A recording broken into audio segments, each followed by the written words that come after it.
During supper, when the devil had already put it in the heart of Judas Iscariot, Simon's son, to betray him, Jesus, knowing that the Father had given all things into his hands, and that he had come from God and was going back to God, rose from supper. He laid aside his outer garments, and taking a towel, tied it around his waist. Then he poured water into a basin,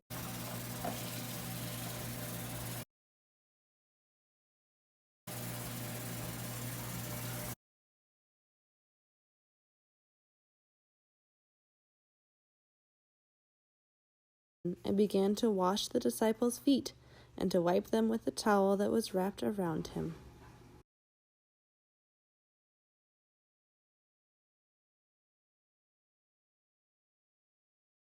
When he had washed their feet, and put on his outer garments, and resumed his place, he said to them, "Do you understand what I have done to you? You call me teacher and Lord, and you are right, for so I am. If I then, your Lord and teacher, have washed your feet, you also ought to wash one another's feet. A new commandment I give to you, that you love one another. Just as I have loved you, you also are to love one another."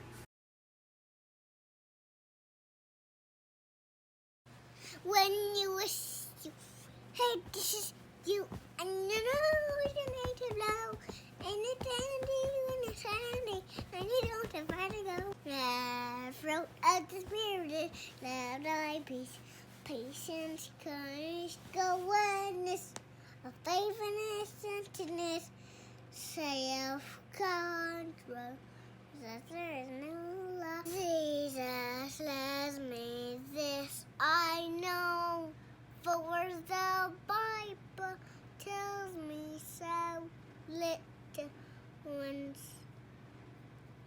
To him belong, they are free, but he is strong. yes. Jesus loves me, yes. Jesus loves me, yes. Jesus loves me, the Bible tells me so.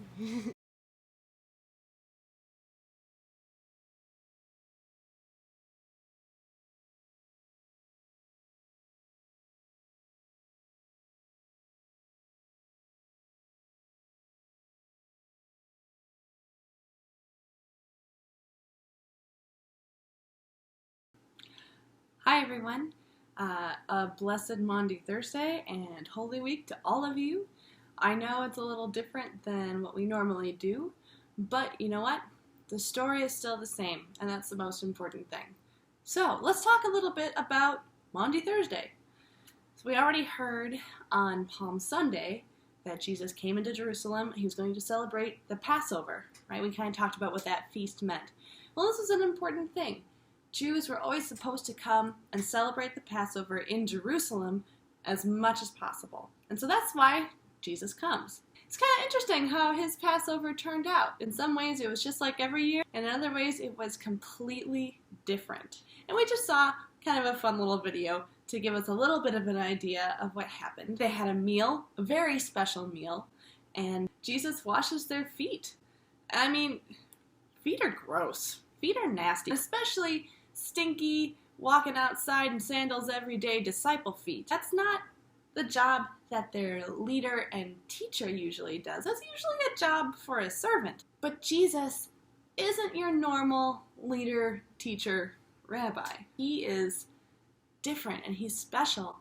And he teaches about the kind of leadership that God thinks is really, really good and special. And that's the kind that serves, loves, that doesn't think too highly of itself, but is humble. And as Christians, we work really hard to follow Jesus' example in loving our neighbor. And so it's really neat that we have such a beautiful image of that on Maundy Thursday. And you just saw on your screen the verse that says, well, a couple of verses that say that they sing a hymn all together. How cool of a detail is that? They sang together and then they went to the Mount of Olives, which is a big hill outside of Jerusalem, and then they went to a garden called Gethsemane. Gethsemane.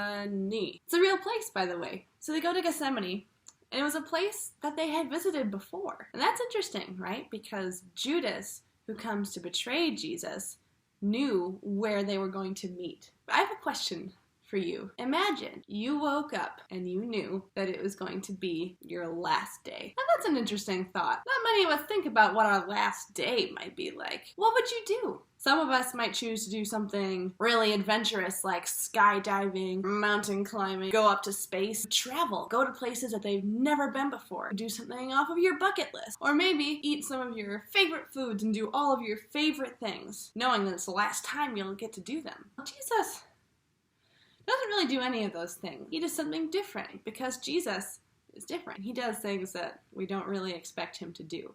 Jesus doesn't change his plans at all. He knows that this Thursday is going to be his last normal day. Because the next day, Friday, he is on trial, he is condemned, and he's crucified. So Thursday is kind of it. So what does he do? He celebrates the Passover with his disciples, just like he had planned. But what a special thing. He shares this familiar meal with them, and he spends extra time praying with them, for them, and teaching them. This is where we get this beautiful verse that says that we should take heart no matter what troubles we experience in the world, because Jesus has overcome the world. So Jesus has this wonderful meal with his disciples. He teaches them, he prays for them, he washes their feet, then he goes to Gethsemane, and we know what happens there. That's where he's betrayed by one of the disciples. Judas betrays him to die. And not just that.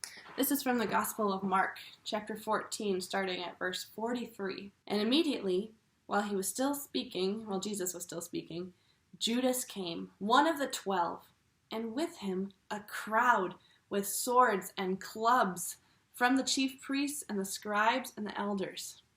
Now the betrayer, that's Judas, had given them a sign, saying, "The one I will kiss is the man." Wait a minute. The one I will kiss? That might sound a little weird to you. Let me explain. In Jesus' time, and still true today in some places in the world, to kiss somebody on the cheek, the same thing as a handshake. Might seem a little weird to us, but it's not. Judas says, "The one I will kiss is the man. Seize him and lead him away under guard." And when he came, he went up to him at once and said, "Rabbi!" And he kissed him.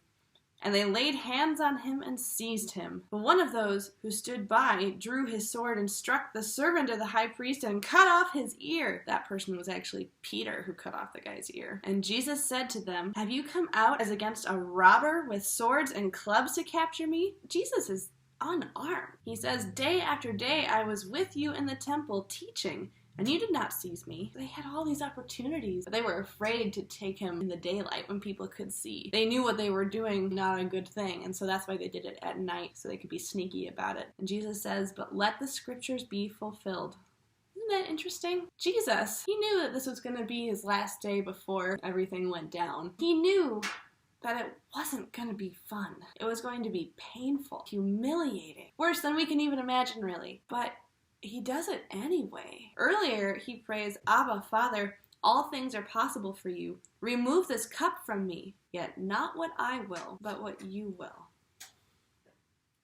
Jesus wasn't looking forward to this whole process of being arrested, tortured, and killed. It was going to be really, really awful, and he knew that. But he loved God so much that he was willing to do what God wanted him to do. And he loved us so much too, because he knew that this was the only way that we could be saved. So he does it. And even then, this is a sad thing too. Jesus says, "Let the scriptures be fulfilled." He lets all this stuff happen to him. And everybody who was with him, his disciples, his closest friends, the Bible says that they all left him and fled. How sad is that?